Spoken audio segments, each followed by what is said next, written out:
Yay, we're here, Tara. We are here. We're back. Okay, wait. Marilyn, Yes. what I have to say is for those of you who are watching live, hopefully you saw the countdown. We have new countdown music, and y'all, I was back here doing like the Dougie. I was like the music is the hypest. Oh my god! Like it The feels Dougie. Really? okay. Girl, Don't I judge don't me. know what you're talking about. Anyway, Don't hello, judge me. everybody. Hi, it's Tara, And it's Marilyn. and we are And we back. are, Tara, we are the what? Solo Solo CEOs. I heard. CEOs. Listen, I am excited about today's talk. Tara, you I know are going to give a lot of detail, but for everybody that's here with us, thank you. We really appreciate you stopping by and hanging with us. Get those questions ready because we have the right person to answer them about podcasting. Well, absolutely. And so if this is your first time with us, with the solo CEOs, you are in for an absolute treat. One of Mhm. the things that we are very serious about is how do we have the right kind of conversations for solopreneurs and solo CEOs at the level that we can manage. So I don't know if y'all know this, but my friend and I here, we've got a podcast. We've been doing it like we've been fighting out in the trenches, y'all. Like I want to say we We've been doing it for quite a while. And you know what? When you talk about people pivoting, our podcast was a massive pivot because we were trying to do live events. And when the pendulum hit everybody, we had to pivot from being in front of you all live to virtual. So the podcast really was a pivot, Tara. it was a huge pivot. And like I'm Hmm. not gonna lie, we didn't know what we were doing. No. So Marilyn was like, "What's a podcast and where can I find it?" I'm like, Yeah. "Girl," and this is after we had started a podcast. See, Um, you didn't have to go in that direction. I'm telling all of it. Now, and the reason why it's important is because y'all know I'm a researcher. I watched all these videos. I talked to all these people, and there were so many people talking about podcasting in ways that were way outside of the time that I had. Like Meryl and I, we run businesses. We don't get time. Like I'm not going to be podcaster extraordinaire. And so what I needed someone to talk about podcasting in a way that made it Right. real for me, achievable, and that I could be successful about it because I ain't just trying to talk in the void and not have it drive business and create the type of impact to our companies that we wanted. And so we wanted sub Gloria, good to Hi, see you. Gloria. So we want to bring to you an expert, somebody that was able to kind of help us cut through all the weird conversations, all the extra, everybody that's trying to sell their 15-step system Yeah. on podcasting, amazing. Yep. But somebody was willing to keep it real. And so that's Yeah. why I'm so excited. We get to bring you Adam Reynolds. Now, y'all, this is Adam. Hello. Hey, How are you? Adam. Like so Adam is really humble, so I'm about to drop a few gems about this man we have right here. So Adam was head of production at one for a podcasting at one of the biggest talent agencies, where all the celebrities get their agents. Like Yeah. me and you, Tara. Like Fluff is like Well, to we us. were outside of the building. Maybe not us, but people almost as famous as us. Hmm. Adam was working with. Not only that, now he's a co-founder of Denim Productions. They have helped produce some of the biggest podcasts, the ones that you are listening to every day. Um, Right. and Adam is just a really cool dude. Like he's a Thank photographer. you. He is down to earth. And when I got a chance to sit at his feet and learn, I took lots and lots of notes. And so get y'all notepads out. I hope y'all ready for this. And as everybody should know, if you've ever listened to anything that Tara and I have done, you know we are always keeping it real and we want you to keep it real. So please, if you have any questions during our conversation with Adam, drop them in the comments and they will be part of the conversation because Adam has promised that he will share what he can so that at the end of the day, we walk away learning a lot more than we came to this party with knowing. So, with that said, Adam. All right. So before we even get into the specifics, one of the big questions is Everybody named Mama has a podcast, and I do mean everybody named Mama. I think some people, yeah, they mamas. I've heard mamas on the podcast too. Right? And so I think there's a question about our podcast still relevant? Like for me to start one when I'm not a massive celebrity, do they even still matter? First and foremost, thank you for that very thoughtful introduction. I love seeing the back and forth banter between the two of you. It adds a really fun dynamic and level of energy. So, and also I'm honored to be here. So thank you for having me on. We've definitely had some really great conversations over the last couple months, and it's been a joy to dig into those topics. To come back to your specific question, yes, everyone and their mother has a podcast now. The growth rate for that industry has been remarkable because the barrier to entry is so low. And that's not a negative thing. It's just everyone can go out and go to Best Buy and get a $100 microphone. And suddenly, you are now able to record audio in a clean way and broadcast and put it together. I think one of the things that is, and I can speak to the larger state of the industry, which we'll get into, but one of the biggest challenges is people coming to the table just thinking, oh, we just want to talk and we want to gossip, and that's it. That's enough to carry an audience and build an audience. And the reality is, that's not true. I know there's a lot of shows that seem like it's just talking, but the reality is there's a lot of research, there's a lot of prep, there's a lot of time and attention and focus that really go into making that show a success with whatever guest is on. And so one of the first things that we had touched on in our initial conversation was the idea of approaching this in terms of what is the season arc that you're looking to do? What do you want to accomplish across 10 episodes or 20 episodes or 30 episodes?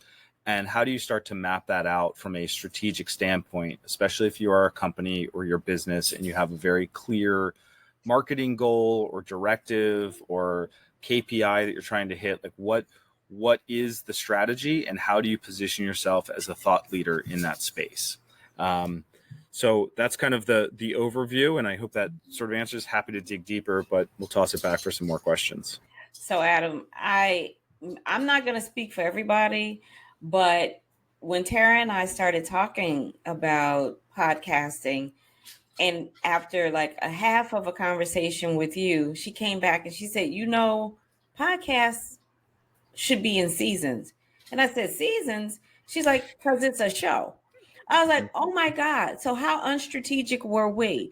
I don't know how many people fall into that bucket of not understanding that there needs to be a true strategy around creating a podcast. Because to your point, people are able to go and buy a mic, they have a laptop or a cell phone, and here we go. Mm-hmm. How important is consistency? Because you talk about episodes and things like that. Can you talk to me about the importance of consistency for some people? Because people start and stop a lot. And so you go out and you look at these podcasts and you might find 4 and then nothing else. Yep. That's a great question. And that's something that in podcasting 1.0, the original iteration of that, where there wasn't as much attention and focus on not only the economic and business aspect of building a business around podcasting, but just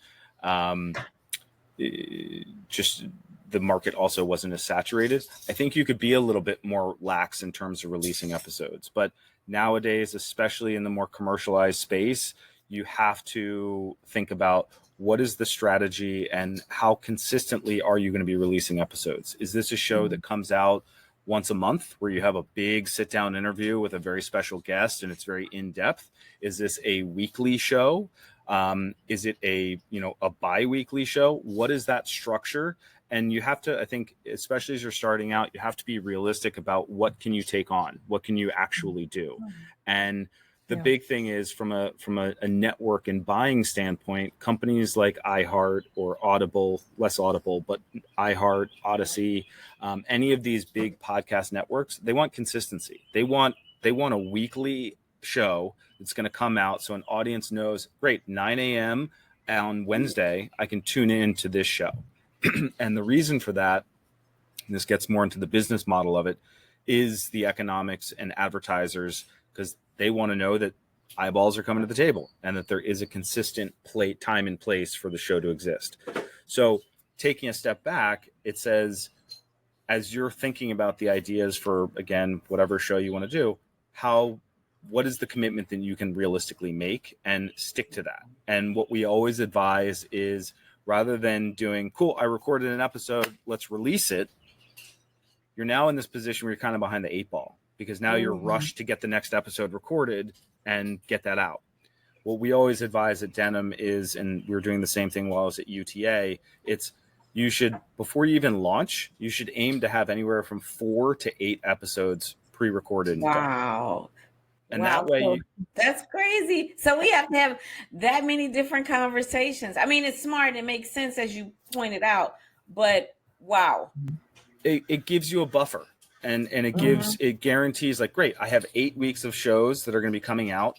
It also puts you in a position where you're not rushed and constantly scrambling to play catch up, because let's be real, booking guests can be really challenging. There's a lot of people that can be flaky in the space. It's like, especially when you're working with celebrities and big talent, it's like, great, I'm available. Nah, I'm not available anymore. And you're like, oh, well, we don't have an episode for next week. So it's good to create a little buffer for yourself so you have some flexibility. And also, let's be real, I want to take a vacation next week. I don't want to work. So I don't have to, because we know we already got the episode recorded and we can release it.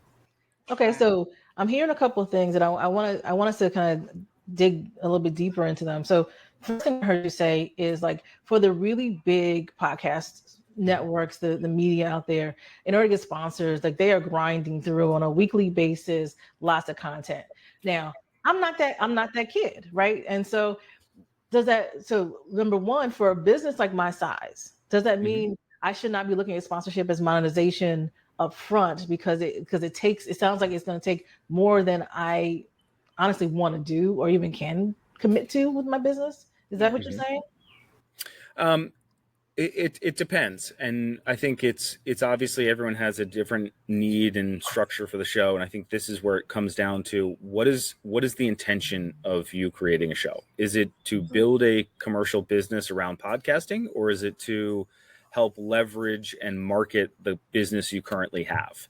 Because if you're looking at it from a marketing perspective, then you have a lot more kind of liberty and free reign to do as you please.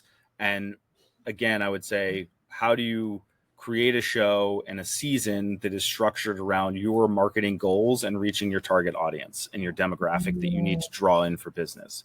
Even if it's not business, it's how do you talk with other partners or other people in the space and have the important conversations that people aren't having, so that it positions your team as a thought leader in the space. On the commercial side of it, that's an interesting business model that is still constantly evolving. There's a lot of aspects that go into, let me take a step back. So podcast 1.0 was audio only, and it was very lax in that space. And this is pre-pandemic.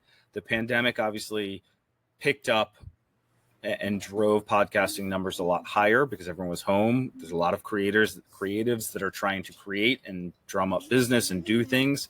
So that kind of flooded the market. That introduced Zoom recordings, which obviously made it much more acceptable to have a video component.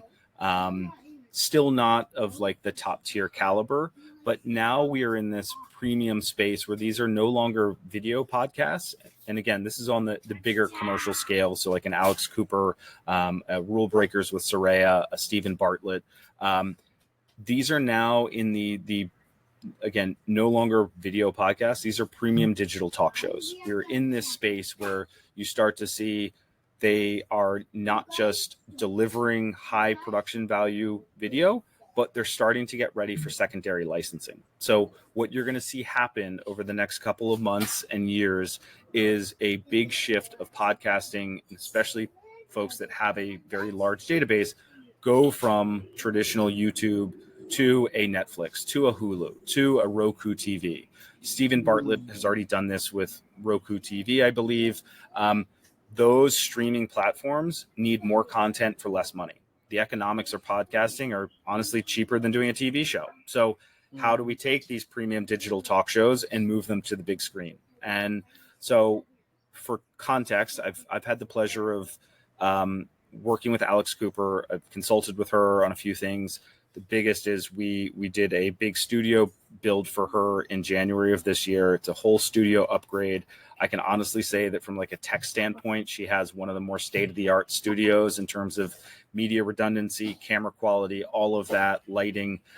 It was a big investment. She spent a lot of money on that. And those of you that don't know, Alex Cooper is the Call Her Daddy podcast. Mm-hmm. And who just had a documentary come out on Hulu. So that's kind of making waves right now. But that's a big shift, and she's ready. When her serious deal for $125 million is up in a couple years, Netflix is knocking on that door, and I can tell you they're probably going to be putting between $300 to $500 million on the table. So that's the big commercial driver. Mm-hmm. Most folks don't fit into that model, but it's important to recognize that podcasting on the video side is going to that premium space. Us here in this space, what do we do? Again, it comes down to, what are our intentions? Are we trying to build a commercial business, or are we trying to help market the business we already have? And I think a lot of folks can really leverage podcasting in that internal marketing space in a much more economical way than going and shooting a commercial for your business. Mm-hmm. Another example I would say, and I know I'm rambling, but I get passionate about this stuff. You're definitely providing us with a lot of good information. And as you continue to, as you would say, ramble, can you drop a few number ideas out there so people out in the audience can get a sense of, this might cost me $100 versus Sure. $1 million? Sure. Because usually that's for small businesses, that's the next question is, after can I do this? The next question is, okay, how much is this going to cost? 100%. So on the commercial side of things, we are in sorry, I lost my train of thought. Don't worry about the numbers on the commercial side. Like, we're not there yet. Let's do a step up. So more sure. Yeah. Mm-hmm. So on the marketing side and kind of like internal business side of things, I think it's, do you have the resources internally to have a producer who can shape a schedule, bring that consistency? If you have someone internally, you can do that. Generally speaking, on a per episode basis, you can be producing podcasts for $500 to $2,500 an episode on like the video side of things. You can certainly do it for less money. There's a lot of people that do bootstrap and they're doing everything internally, but I think it's also recognizing that a lot of people are, taking on that work themselves. And it is a lot of time. It's a lot of energy that goes into it. But from an equipment standpoint, you can be up and running for a couple $100. Again, this, Blue Yeti microphone, I think you can get at Best Buy for a couple $100, and it just helps. And I think it's being able to be mindful of if you want to be taken seriously in the space, invest in the equipment, invest in a microphone. As you start to grow and build, great. We have in-person setups. We can get 2 different microphones coming in. You can start to kind of increase it that way. That's very interesting. And we have a question from Latoya, which I think really fits well into what you're talking about when you're talking about building that whole idea of the programming and it's, as it relates to business podcasts, do you recommend the episodes building on each other in a similar theme? So now that we've come to understand that we need some seasons, how thematically should that flow, if at all? That's a great question. And Latoya, thank you for raising that point. Stories are what bring us together. Mm-hmm. That's part of why podcasts are so successful in the first place. They're 2 people sitting down and talking, and then you're hearing a story. There aren't a lot of shows right now that are approaching it thematically throughout a season, because I don't think that there is that TV mindset and structure fully in place yet. Okay. I think that's part of this next evolution. That's part of what I believe in is how do we create something so that an audience can go back, or a creator or a podcaster can take a step back and say, cool, this is a work of art for me. This is the beginning, middle, and end of a story, a theme, or whatever it is for your business.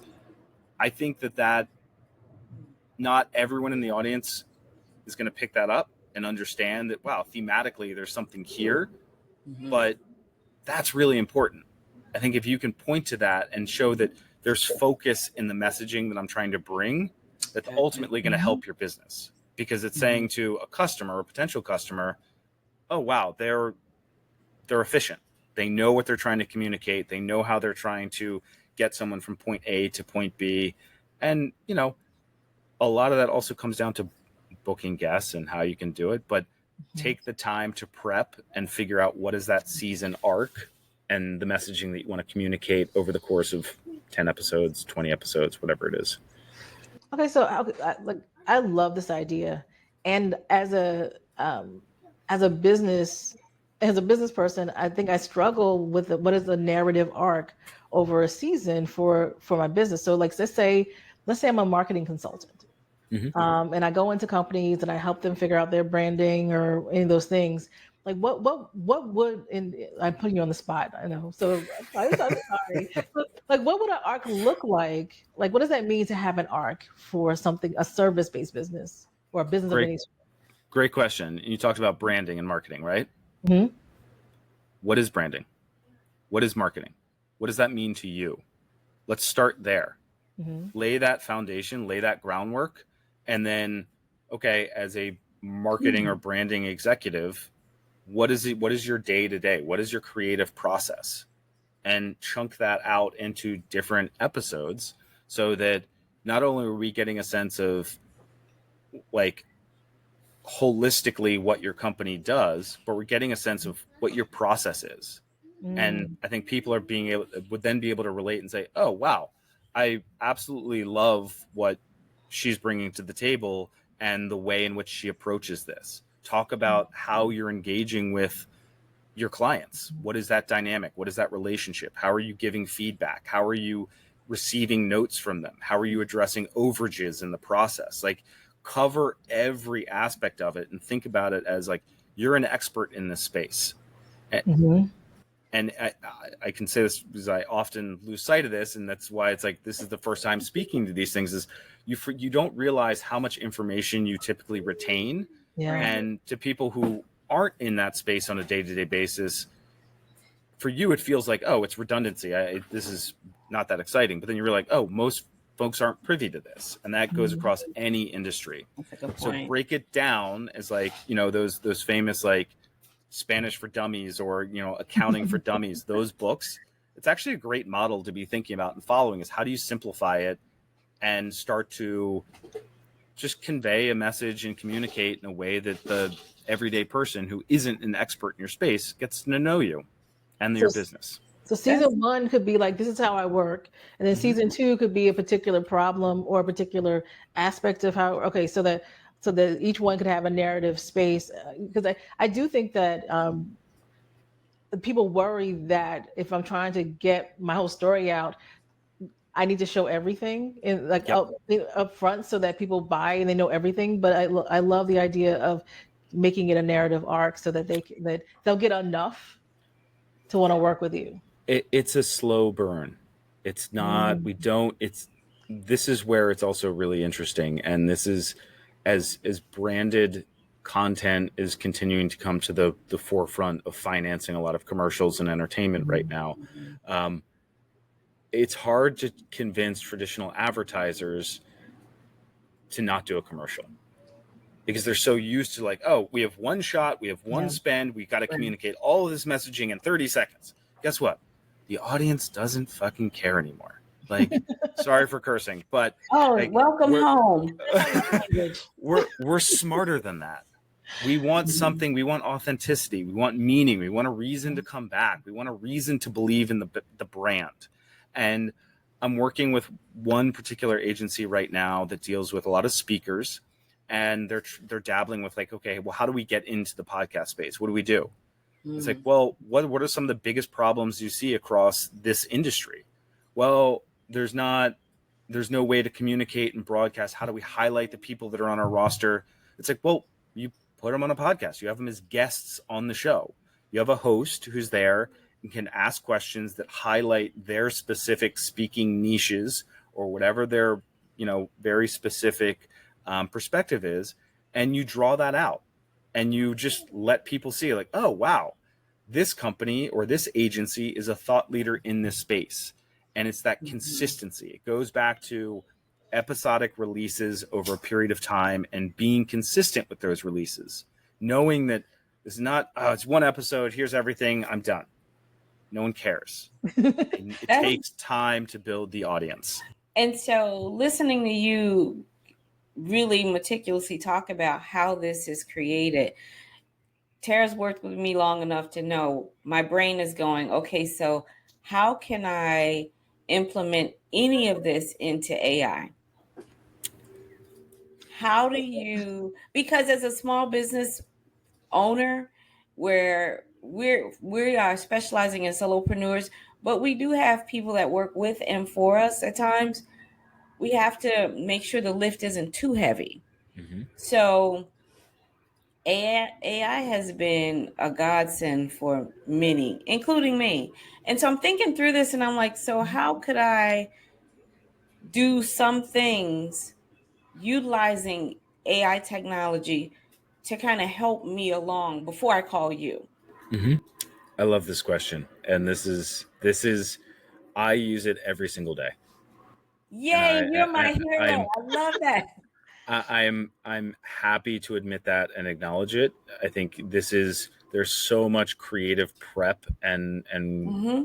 structure that you can bring to the table through that, and real life examples of how I'm using it. This one show in particular that we're actively producing and involved with is a show called Rule Breakers with Saraya.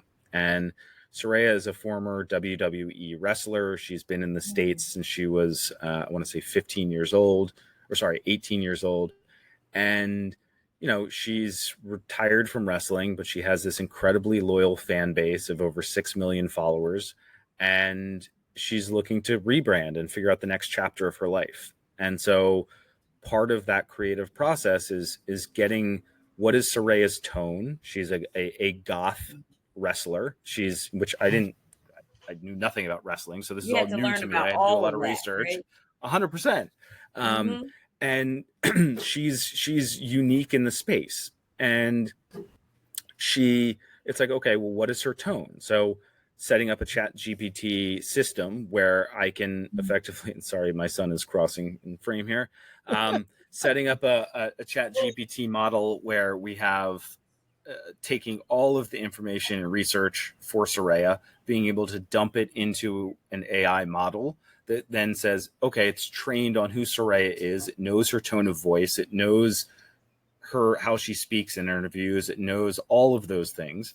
And then every episode that we go in, and when we're looking at guests, it's like, okay, how does this guest fit into Saraya's world? How is this person a rule breaker based on what all of the social information you have? And that spits out a bunch of research that we can then say, great, these are talking points in the episode. We use it at the end of the episode because I'm taking notes and everything through the recordings. We then say, great, convert these notes into a 2 to 3 sentence opening monologue and closing monologue. That's done within a matter of seconds. So we can now put it up on a teleprompter. Right. Saraya can read that at the, once we're finished the recording. So we have the intro and outro for the show. Same thing with when the show is ready, we're able to, how do we generate a title? Like what are off the transcript? What are key things that we could use for a title of the show? How do we write an episode summary for the show? All of these are just in like the creative process, which I'm the only producer on the show. So this is saving me tons and tons of time. We haven't even touched on the post-production side of things. So there's a great system and a great platform called Descript, which I want to say it's a couple $100 for a year-long license. You're able to basically take your audio and video. It's a split screen. So on the left, you have what looks like a traditional Word doc. On the right is a timeline in an edit software. Most people are intimidated and have no idea how to use Adobe Premiere or, any of the editing softwares. But what they've done an amazing job is you can edit the Word doc as if you would be editing a traditional Word doc, and it makes those edits automatically in the timeline. So you could say, you know what, I don't like when I say this sentence. I'm going to delete that, and it's deleted from the audio or video and the next thing over, and that's all you have to do. That's crazy. That's crazy. It's definitely moving things along. And again, as I said in the beginning, it's lowering that barrier to entry to make it more and more possible and feasible for people starting out and curious to be able to jump in and start creating content. Interesting. Tara, we have a couple questions. We have really good questions. Great questions. So one of them, and I'm gonna put up two separate questions, but they're on the same thing. So we've got Gloria's question around basically solo videoing, right? This versus guests, right? So there's and Sarah also. What's up, Sarah? Also has a question about kind of going it alone.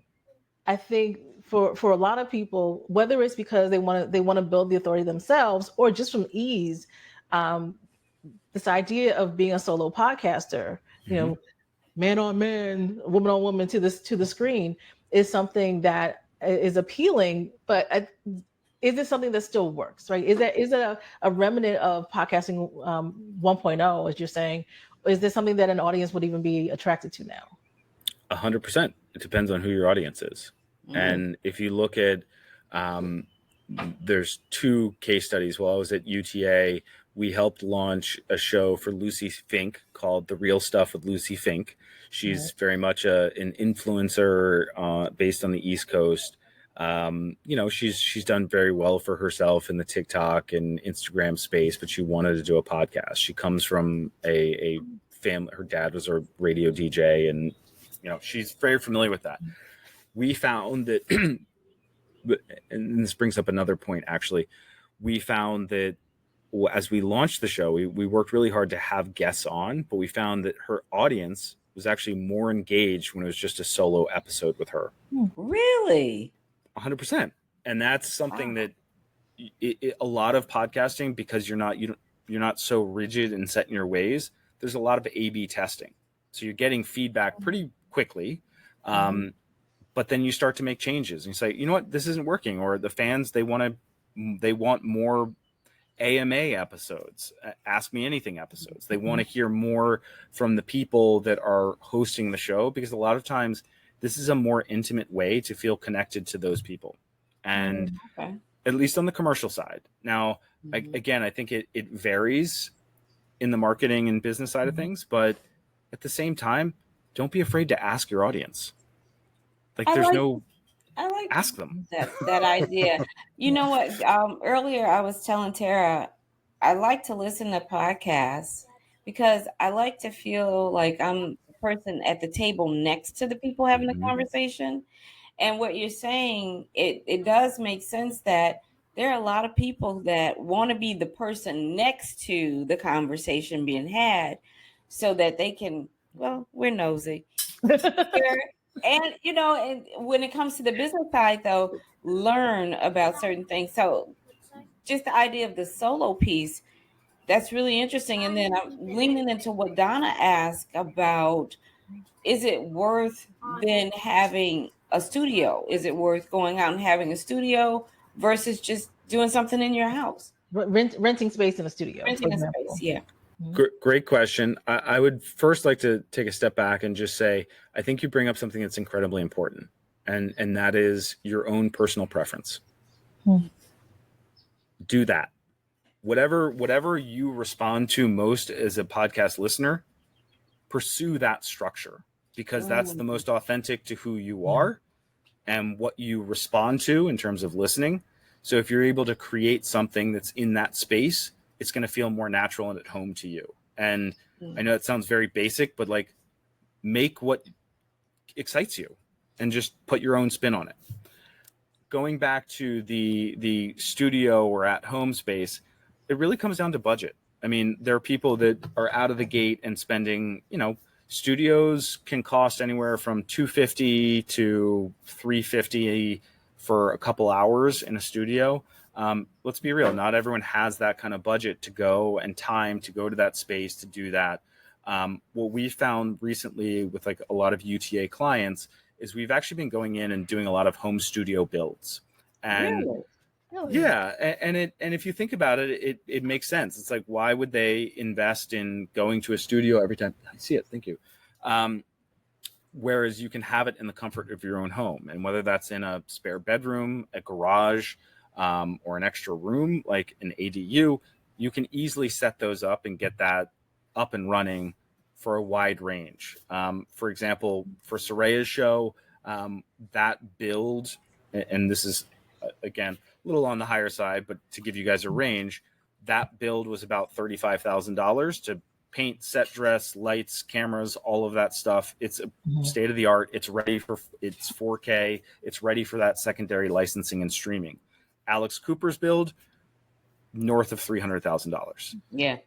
Not everyone has that. Great. So how do you, great. Okay. If you're doing it at your home. My builds, it's not that. But exactly that comes down to, and that's where the vast majority of people sit. And that is, okay, well, it's a couple $100 for a mic. It's a nice light that kind of adds a little extra to it. And it's being able to zhuzh the space in a way that makes it feel a little bit more special than just this bland room without any lighting and just very generic dark space. Okay. So and this is something that we actively do, is we consult with a lot of people of like, great, what's your budget? There is no shame in whatever it is, but we have recommendations for every price point. And that's something of, at the end of the day, we just want to make sure people are comfortable in the space, makes them look good, they sound good, and that audience is going to respond to it. No, one of the things as we talk about this, Karen says Alex looks very cozy. Yes, Karen, get your $300,000 together. You too can have cozy. Yeah, I mean it's. Wait, and when we met with Alex, I'm sorry, Adam, the first time, it was you were having your studio built, weren't you? Is this it? This is, yes. So I had recently moved into a new space in Los Angeles, and it's an older house. The garage was just beams, and we had a contractor come in, but I was like, look, let's put walls and insulation, get this up and running, because I need a place to work. But it's great. It's a home setup that's very easy, and just grateful to be able to work from home. So okay, Adam, I have a urgent question that if we finish this Guru Talk and we don't cover it, I'll be very, very sad. And where it comes from is when we had our consult. Yes, y'all, I paid some ducats to the Guru. Like, I use my own money because Adam, that's why we know he's a guru. Adam is worth it, right? This is like, I need y'all to understand that, like, I bow down to this man. One of the most surprising and exciting things that you told me, because I was like, okay, I'm trying to figure out how to use this to market my consulting business, and Adam was like, and there's some things that you can do that could also help monetize it. And I was like, wait a minute, wait, I could make some money too. Because I in my mind, I had just thought like, I'm not going to be. Okay, that's the cutest. That's the summer break. Yep. But like the fact that whilst I'm not heading for commercialization and looking to see if I get my Netflix deal right now, TBD, y'all. The main focus is marketing, but I really love that you had some ideas around how, even at the level that I'm coming in, that there may be some ways to monetize it, and would love to talk about that. Yeah, I mean that's a great point, and I reference Stephen Bartlett. I reference Joe Rogan. Personally, I'm not a Joe Rogan fan, but I look at, these are folks, among many other, Alex as well, that started out with just an idea to sit down and start reaching an audience. And over time that builds. And I think this comes back to the talking point of consistency, which feels like a reoccurring theme in this conversation. it's being consistent and knowing that as your audience starts to show up and you go from 20 listeners to 120 listeners to 2,000 listeners, 10,000 listeners or downloads an episode, up to 20,000 downloads an episode, something's happening. You're communicating, and audience is responding. Advertisers notice that, and they're like, "Oh, their eyeballs are going here. Cool. Let's paid media behind this. Let's put advertisements in it."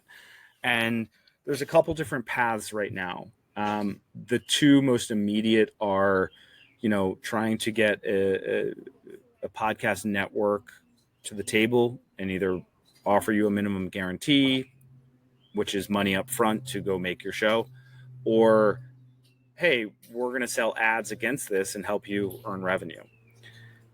The challenge in that space, and I'm not saying this as a discouraging fact, I'm just saying that the goalpost continues to move, because it went from, we need 5,000 downloads an episode. We need 10,000 downloads an episode before we can start selling ads. We need 50,000 downloads an episode before we can start selling ads. Why is that happening? Because the market is so saturated. Advertisers have so many options to put money.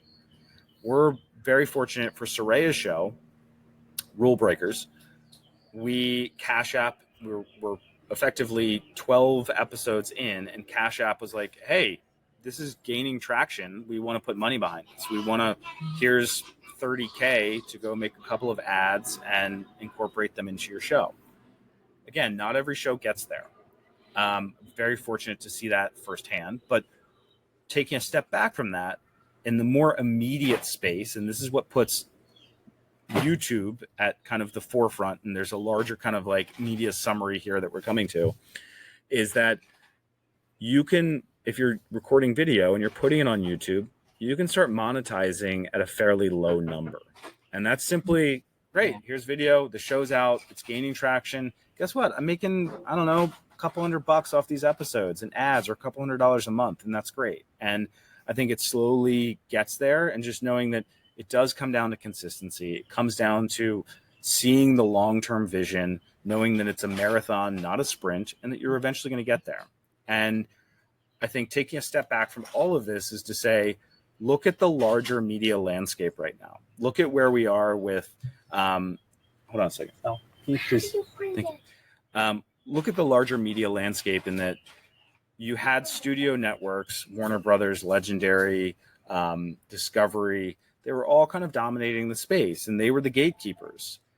That industry is effectively wiped out, and it's no longer run by the studios. It's run by technology companies. You have Apple, you have Amazon, you have YouTube and Google. Money is not an issue for them. They're going to continue to dominate. They don't need to be making TV shows. They're doing, it's a tax write-off for them, but they're doing it, and they're dominating the space. YouTube is there, Hulu, or not Hulu, but Netflix isn't the same model as them. They're fighting to keep up, and the only other studio that's in that space that's also doing it is Disney, and they're a better position. But just be mindful of that and think about how that media landscape is changing, and just know that that barrier to entry to get in is lower, and there's nothing stopping you from starting something. It comes down to that consistency. Well, and connected to that, Donna had a question around the platforms, right? So you mentioned, YouTube is a space, Spotify is a space. There's lots of places that we can go. Is there, like, from, whether I'm doing it for commercial reasons versus marketing reasons, do you have recommendations on kind of what's best for where we should be? Yeah, that's a great question, and I appreciate you bringing it up. The marketing side of this is interesting, because let's say you have a $50,000 a year marketing spend. Okay, how do you traditionally do print ads or LinkedIn ads or whatever it is? How do you start to take that and say, all right, how many episodes can I get? How much can I make of that? How do I then take those episodes, cut them up into different social clips? How do I post to LinkedIn? How do I continue to use that And what's amazing is there's so much content that can be pulled from a single podcast episode. I don't even want to call it a podcast episode, a single recording, a single conversation. We could take this right now and take the transcript and then generate an article off of this, quoting me, quoting you, doing all of these things. So whatever you needed, you could splice it up. We could take the social clips from this. We could use it to drive traffic to your website. You can promote paid media through YouTube or paid media on LinkedIn or Instagram or whatever. You can do all of that from this content that's easily cut up and used to move around. So in terms of specific marketing strategies, this is something that we also do consult and advise on, is like, let us spend time with you, get to know what your business model is, what you're looking to do, and we can kind of make those personalized recommendations, because there is no one size fits all. There are just so many different strategies and ways to approach it. But starting with audio, where you're able to get a lot of content out of it, is a good place to start. Interesting. That's such a good reminder around every time there's like social media is just marketing. Like these are all just channels. And so the idea of figuring out what your marketing strategy is and what the right places for you to be, that's where you be rather than thinking like, okay, there's a platform that's going to be the best platform for me. It just depends on your audience. It depends on your audience. And I think the most important thing is speaking to your core audience first. Don't try and win someone in Ohio that has never thought about, I don't know, cargo container shipping. That's a weird example, but it's top of mind. It sounds like that could be something that's going on in Ohio.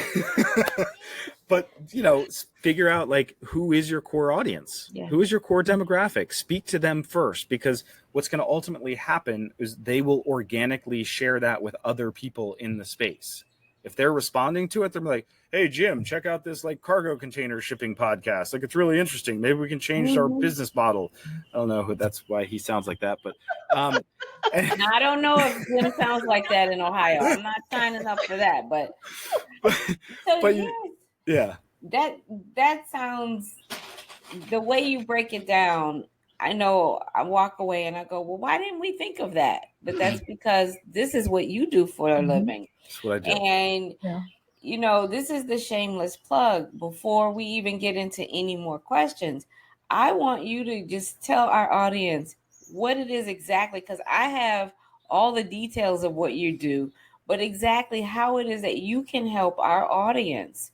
Because there's only so much knowledge that we have before we need to look for an expert. I appreciate that. And I would say this.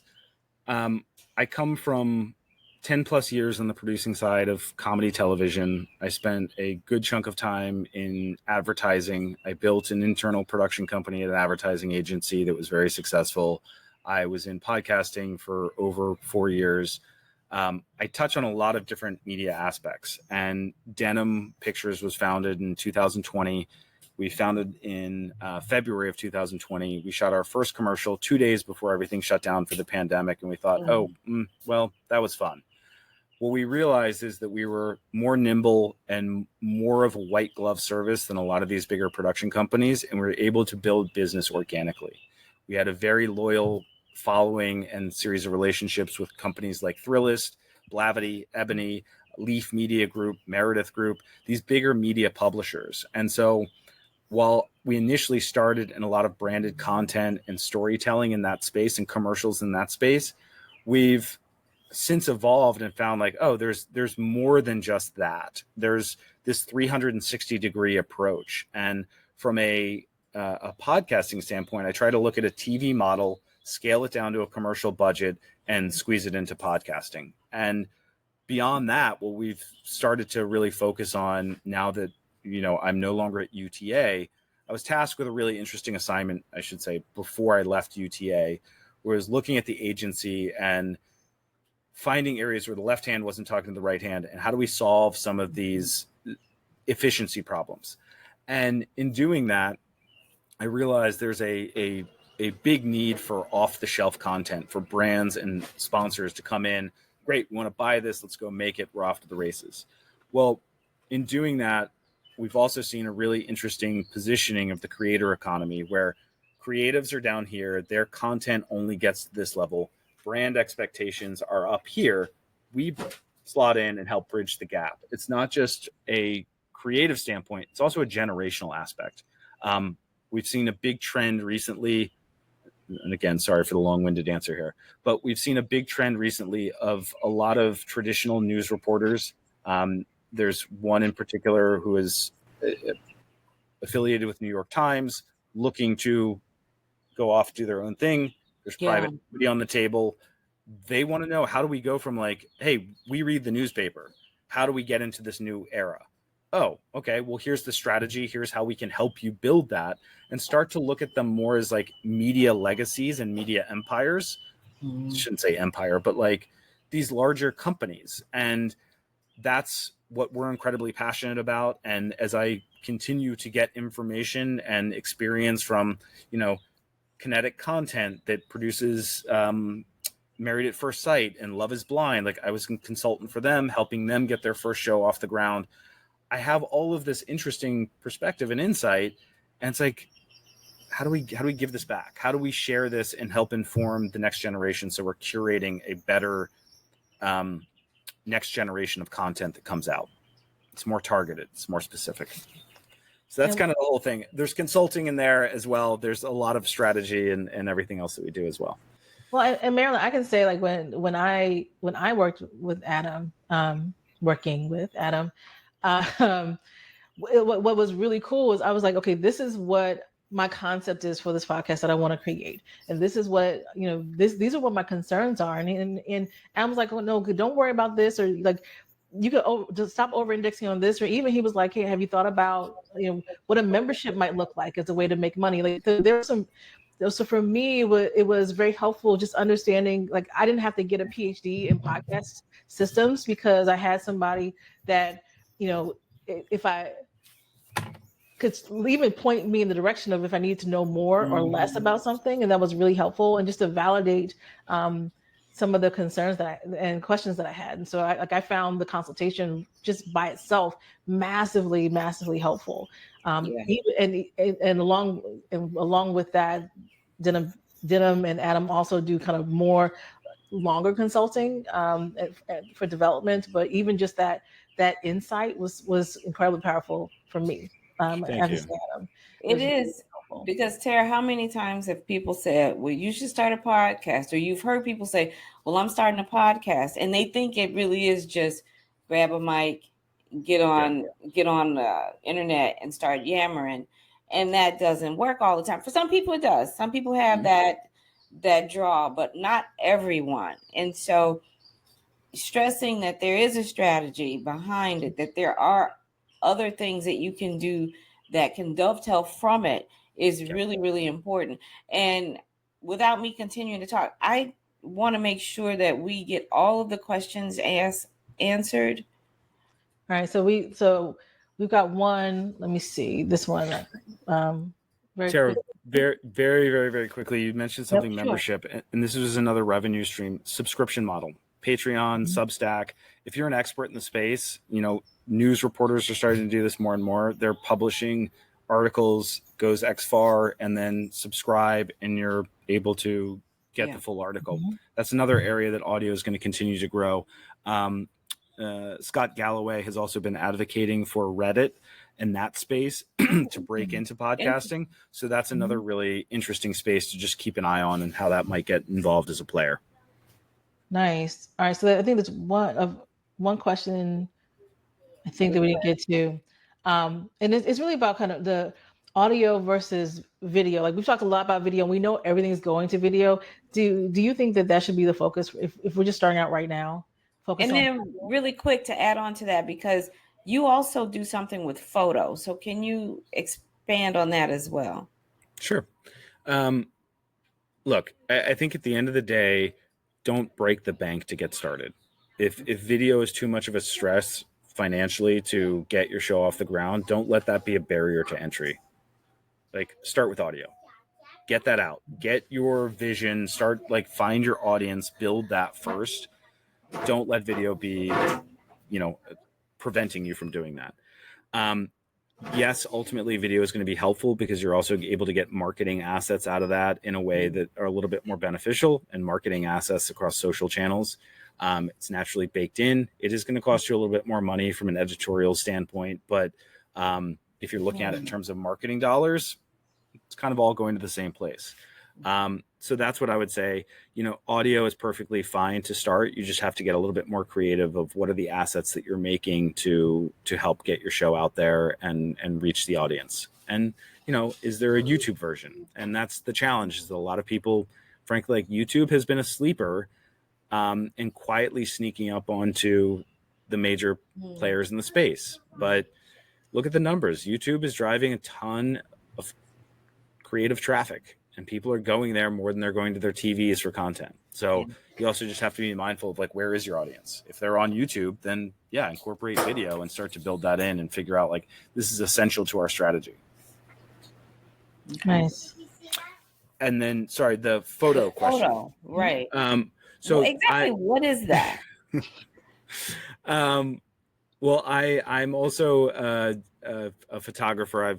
In what feels like another life, I did a lot of surf and water photography, and was fortunate to have some of my images published internationally. But that's always been a big part of who I am. That's something that is my creative escape and helps drive me. So one of the things that I love doing is we've done commercial shoots for different brands and products. But what I really enjoy now is, as I'm doing these shows and helping building opportunities for folks, it's also sitting down and honestly taking portraits of the guests and the hosts as they're on each episode, just knowing that, great, now this is a nice asset that they can use as a thumbnail. It becomes a marketing asset that they can then push out and help get folks to tune into the show.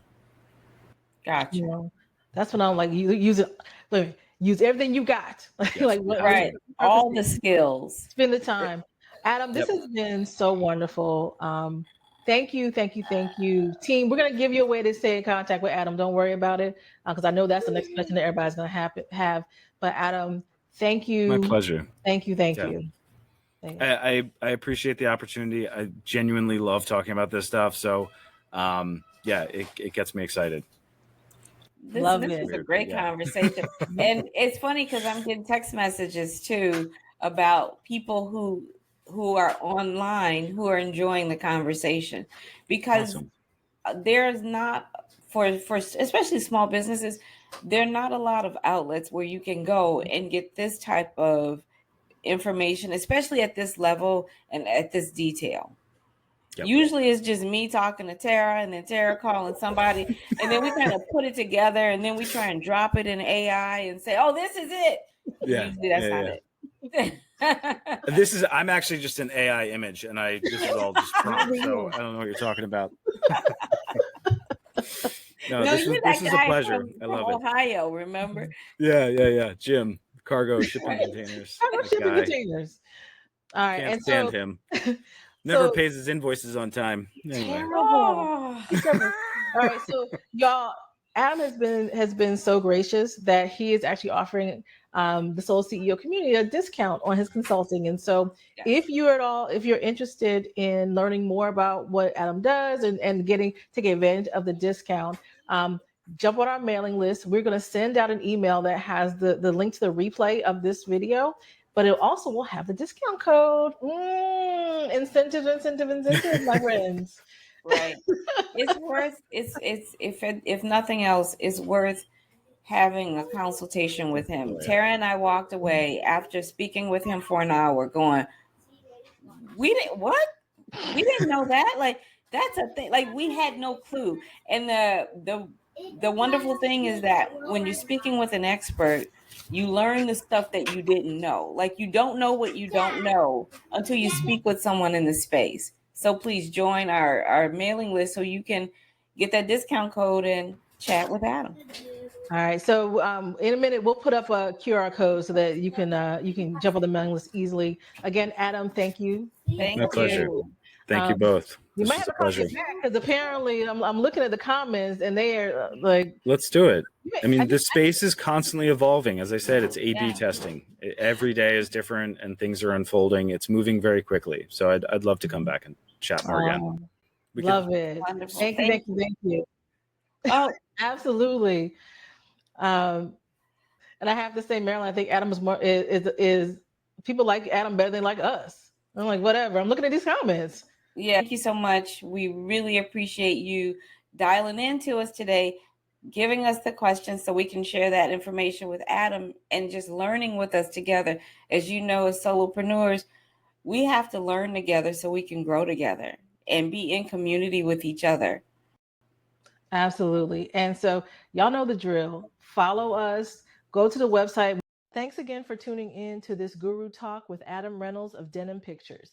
If you caught the live session, you probably noticed that our platform got stuck and then crashed right at the end. Yep, tech gremlins happen. Because of that, we didn't get to share some important details before the session cut off.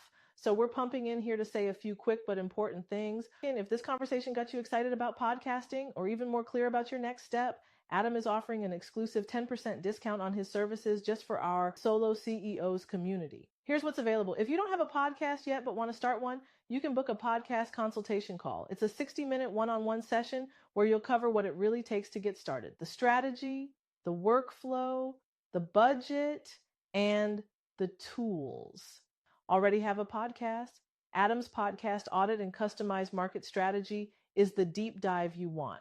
He'll review an episode in advance, then walk through what's working, what's not, and how to level up everything from production to marketing.